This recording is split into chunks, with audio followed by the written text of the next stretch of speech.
Founder Space, Startup Supercharged. I'm Captain Hoff, CEO of Founder Space, the leading global startup accelerator.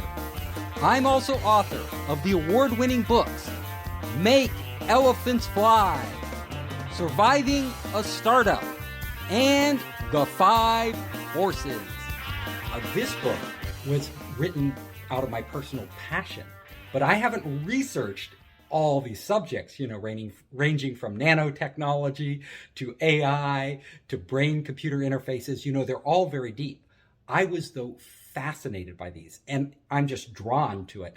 So researching it for me was fun, like going as deep as possible and getting as many sources as possible, compiling those, and then synthesizing it in a way that anybody can understand. I didn't want to write a book that you have to be a scientist to grok. I wanted to write a book that a person could pick up and go, wow, they're implanting these brain chips in monkeys right now, and they're able to do this. They're able to make the monkeys are able to control wheelchairs and drive themselves around just by thinking. A lot of people, a lot of geeks might know that, but a lot of other people have no clue. And I wanted to clue them in what's happening and say, look, if they're doing this in monkeys now, and by the way, they're also doing it in humans, what do you think comes next? So we have all the pieces in place right now. And in fact, development is going on. And I call this section of the book, it's the first section, mass connectivity. In the book, I am painting a picture right now of how human beings will be connected to the internet in the future. We all know today, right now, that in a very short amount of time, all of us have become hooked on the internet. All of us carry a computer in our pocket. And if it doesn't work, if we lose connectivity, we go a little crazy. And, historically speaking, it's been just a blip of time that has totally changed the way we live and connect with each other. Well, another change is coming that is going to be even bigger than mobile, bigger than the internet. And that is when we physically connect our brains, which is us, directly to the internet. And we don't need to walk around with cell phones in our pocket. We don't need to have a laptop. And literally, just by thinking, we can start to do much of what we do today through our other devices. Now that is coming, because if you look out there at the universities, at companies, they are developing this technology right now. Now, most people, they don't really hear about it, but Facebook is putting a lot of money into this. They want basically to leapfrog Google and Microsoft and Apple and become the de facto operating system for the internet of the future. And if you think about that, we use Android because, Google was the first to develop this platform for all phones. Apple, of course, was ahead of them for the iPhone. And we use Windows because Microsoft, they won the war in developing Windows and our operating system for computers. But what happens when we have brain-computer interfaces that actually allow us to interpret our thoughts in our brain and then wirelessly communicate those into the cloud? That is what I start to explore. So how do you get from just voltages, essentially measuring voltages between different points in your skull with different connectors, different electrodes attached to your skull, to actually interpreting what the brain is doing beneath that skull? So there are many different technologies out there. EEG is just one of them. And actually, it's quite a crude technology that has been around a long time, close to a century. It's not a new technology. It's old. And this technology gives you a kind of fuzzy picture of what's happening in the brain. It does a relatively good job of measuring things like whether you're concentrating or not concentrating. But you start to go, what you're actually thinking, what you're intending to do, things like this are still beyond EEG. However, Elon Musk has made a big point about wanting to put chips into people's brains. He says the chips are very small, but he wants to literally drill a hole in our skull and have us insert chips. I tell you, most people would be reluctant to do this, including myself, and I'm somebody who loves new technology because, first of all, we don't want to have anybody drill a hole in our skull, no matter how small. Secondly, it's scary to put a chip in our brain that is sort of out of our control. I mean, who controls this? Who controls the access? We'd much rather something that's easy to get rid of if we don't like the experience or change our mind. There are other companies out there. For example, just today, Colonel announced that it is releasing these new brain helmets that are literally helmets that can, again, outperform EEG because they use laser technology. Now, they aren't small, they aren't compact. Like EEG can be very compact. I've been consulting for major corporations out there. They will remain nameless, but they are actually building prototypes right now of EEG devices that could literally fit on your glasses and like start to measure your brain waves and determine things about your thinking. However, what Colonel does is it's a full helmet, and it supposedly is much more accurate, and they have actually two different types of helmets, and they are literally sending those helmets out right now for testing. So this technology is coming fast and furious, and the real question is not if it'll come, it's when it will come. And my prediction, give us a decade, and this will be mass marketed. Like, these products will be out there. Will they be as good as your mobile phone? Will they be able to compete with it? Well, that remains to be seen, but eventually they will supersede it. And we really have to think carefully as a society and as individuals what this means for us. Is this really going to benefit us, or is it going to benefit other people? For example, big corporations that want to read your thoughts, that want more data on you, and potentially to have more influence over your actions. Or governments that may want to control you, may not want you to do certain things. Who controls this power? Where does it lie? These are the questions I am really concerned about. In the book, I write about brain-computer interfaces, but they're not alone. It's a whole ecosystem. So AI plays a big role in this. And AI is already, I tell you, Amazon, I write about this in the book, their goal is that you never have to order another product again. Because every time you order a product, you're making a decision to buy it from Amazon or not to buy it from Amazon. But if they could just deliver that toilet paper to your front doorstep before you even think about it, before you even know you need it, Amazon is one. And they're trying to do that with AI and big data. But having a brain-computer interface will give them so much more data. Think about it, right? Because again, you might glance at the toilet paper, see it's running low, doesn't really register. Whoop, Amazon gets an alert, and that drone is on its way to your doorstep with that toilet paper. The question we have to ask with these devices is, and with AI in general, even without brain-computer interfaces, is they're going to become so powerful that they will be able to anticipate our needs better than we can, because they'll be monitoring everything we do. And that's great, right? We never have to order a product again. We never have, everything just magically appears. I'm thirsty, there's a drink, whatever it is, it's just happening. I need a place to eat. Oh, you should just go to this one on the corner. We know that's the type of food you love. To much bigger decisions, like imagine they're gathering all the data about the job market. They're gathering all the data about different companies and their hiring and who they need. And they know everything about you in the workplace because of they're gathering data on you through the web, through the internet, potentially through your brain. Now, this AI could literally play matchmaker and say, look, I know you're not thinking of a new job, but a position just opened up at this other company. I think you would be perfect for it, and I'm pretty sure you'd get hired. Do you want me to set up an interview?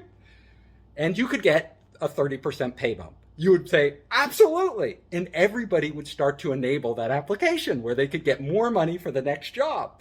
And companies would want it because they could poach the best employees that are the best fit. And this decision-making, going from us making our own decisions based on our own experience to the decisions essentially being made by default for us by computers with access to massive amounts of information, including our bodily information that used to be private. It could be wonderful, but think about it. We may start to rely on these computers so much because they're so good, right? They got me that 30% pay bump and the perfect dream job. I want to date somebody. I don't want to go through like 100 bad dates, on Tinder or whatever it is who likes to do that. They could find me the perfect match. and they could find one that, we want the same things, maybe get married, have 2 kids, blah, blah, blah. And they would do the AI and all these devices out there, these IoT devices gathering data, would do such a good job at that we wouldn't, again, go on dates with people we might not like. Is that a good thing, right? Because by definition, these major life decisions, job, marriage, you name it, when I should have a child, what we should, how we should feed the child, everything will eventually be delegated to our machines. It doesn't feel good. So I tend to be both an optimist. Half of me is super optimistic. Like, I have a great life. I'm so blessed to be working in technology and stuff I love, and I love technology. I love gadgets. But then another side of me looks, how is this going to affect society? And what type of, the question is not for me to answer, but for everybody to answer and ask themselves. We are on a path, right? From the Stone Ages, for over 100,000 years, human beings, Homo sapiens, have been developing tools which have benefited us, right? It has allowed us to live longer, live healthier. If you were born a cave person and you had bad eyesight, well, too bad. Like, you were, probably going to have a very short life, and you probably wouldn't be very useful to your tribe. Today, we've solved so many problems, and we're on the verge of this technology doing marvelous things, curing cancer, curing diabetes, curing all of these, what we thought were incurable diseases. I mean, if we just went back a couple hundred years ago, where if you got a scratch, it could turn to gangrene and you could lose your arm or your life, it wasn't a very pretty world. There was no penicillin. This was a brutal world that we lived in the past. But through technology, we have made it a much better place. At the same time, we can see we're really at a point where technology is going to have profound impacts on our society and on our individual freedoms that some of us may not be comfortable with. And in order to use this super powerful new tools in a way that really benefits everybody, we need to have this discussion. It's very gray. There is no black and white, right? Just like technology itself, you have the invention of nuclear, fusion and fission. These have great potential to make clean energy. They also have potential to destroy the world. They also have great potential for us understanding our universe and gaining all this knowledge. Everything has 2 sides. It's all a yin and a yang. So when we're looking at this new technology coming, the real concern I have is that it takes it to a whole new level. Like, it amplifies all these things that are potentially negative in society.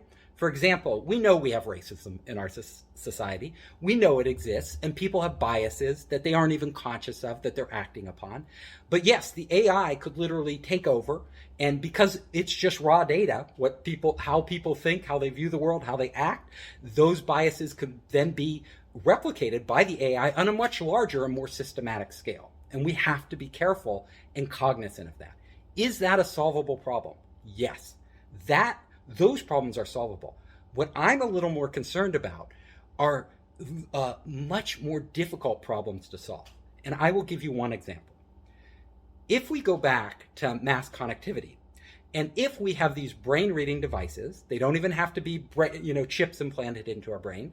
They can be things like Kernel is developing, and there are literally hundreds of companies developing these. Definitely Apple's got to be working on this, because if they own iOS, if they want to stay on top, they have to own BOS, the brain operating system. And I tell you, it's coming.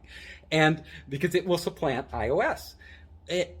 Just like mobile is essentially supplanted Windows, right? Everybody's on their phone all the time. They're not carrying their laptop with them. This is just a natural progression.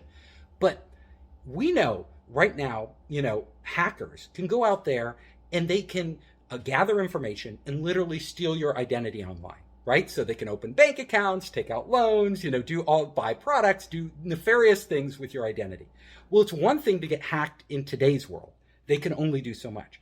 But imagine if you have a 2-way brain-computer interface, not one that just reads your thoughts and broadcasts them out there, but one which DARPA is working on right now, and others, that can actually communicate back right into your brain.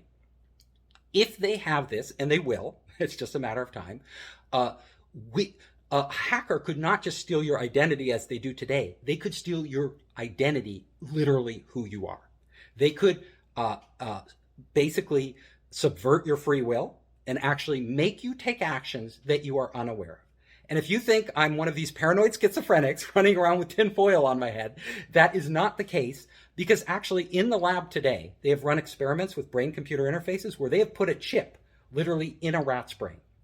And using that chip, they could control the rat, like guide the rat through the maze, make the rat eat something, make the rat do all these things. And the rat, from all their measurements, was totally oblivious to this. The rat literally thought the rat was making these decisions on its own free will. Yet they were stimulating parts of its brain to get a reaction, and the rat just interpreted them as, I'm doing this.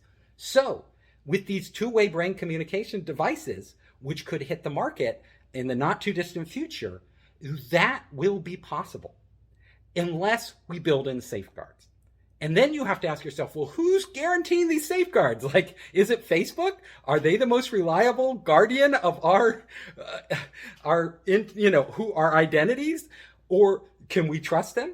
Is it a third party? Is it open source, like a blockchain, that it's all on the blockchain? And with your body, it's one thing, right? So with that pump, well, it could cause you serious long-term health effects if it goes wrong, but the benefits are also substantial to being able to write into your body. With your brain, there are questions not just of your health, but who you even are. Imagine that we can extract memories. Imagine that we could start to implant knowledge in you, right? Start to implant information. So it's total recall. Let's say you want to learn a language overnight. Boom, you turn on your brain-computer interface, go to bed, and it's like working. But with that great advantages comes the risks that they start to overwrite your memories, that they start to change things about you or influence you in ways that you cannot even detect. Because how do we know if a memory's been overwritten, right? Total recall, we don't. We wouldn't. It would be, once it's in there, it's ours. It's who we are. How do we have an objective source? Do we have another copy of our memory somewhere else that we can validate it against? Well, these seem like weird science fiction things, but literally people will have to start working on building these. Because if we're going to mass deploy this, if we're going to deploy, consumer, most people will trust whatever they're given. That's what most people do. But there's a lot of us who know you have to be careful, especially when you get to this degree of allowing somebody into who you are, right? Into the core essence, which is our brain and our body. I not only go into brain-computer interface, there's a section, bioconvergence, where I'm talking about all sorts of things, hackers like you, a biohacker who's actually, you're hacking yourself and you've been on the forefront of that for a long time, all the way to gene editing, where we are literally going to be re-editing human beings, like to eliminate cancer, to do all these, to make people smarter. We're going to be having designer babies, DNA edited babies, and it will become a thing where most of us say, oh, I would never edit my baby, right? I would never do it. But trust me, if all the other kids in school were gene edited by their parents and they were super smart, super athletic, super healthy, great looking, and your poor child was natural, God forbid, the kid would suffer. You can even say, well, America would never do that, right? We would never do that. That is an existential question. It's existential. If people are religious, it can be a religious question. But the norms of society change. Our expectations change. And so what I'm saying, in part, is that who we think we should be now will not be who we think we should be in the future. And just like in people, 500 years ago couldn't imagine us even asking these type of questions that we're discussing on this show because the technology was so far off in the future. We won't be able to imagine what the next generation, the generation after that, the questions that they'll be asking. And I will tell you for certain right now that most of us as human beings, who are we, right? What are we? The only answer you could ever give is that you are constantly changing. Like, you aren't who you were as a child. Definitely, right? You are different than you were as a child. You can't even go back and really reimagine what it was like to be you, because it was so different. And in the future, as this technology comes, all of society will change. And so the idea of gene editing your baby, to get back to that, may seem bizarre to people now, and they may say no. But in the future, it may just be like, you don't even think about it. You're like, of course, everybody gene edits. Like, no way. And if the US as a government, outlawed it, but then China or South Africa or, Russia started to make their populations incredibly smart, mini Einsteins out there, the US would have to do it. So a lot of these things are going to happen whether we like it or not, because everybody, those who use the superior technology will be in an advantageous position over everybody else. So if one society adopts brain-computer interfaces and it dramatically increases their productivity and allows them capabilities that no other society has, well, other societies will feel like that if they don't adopt it, they will be left behind. They may even not exist in the future. I hope you enjoyed the show. If you liked it, hit the subscribe button and share it with your friends. You can help us create more great content by subscribing and sharing. Also, if you want to access our online startup program, our investor network, and our entrepreneur resources, just come to founderspace.com.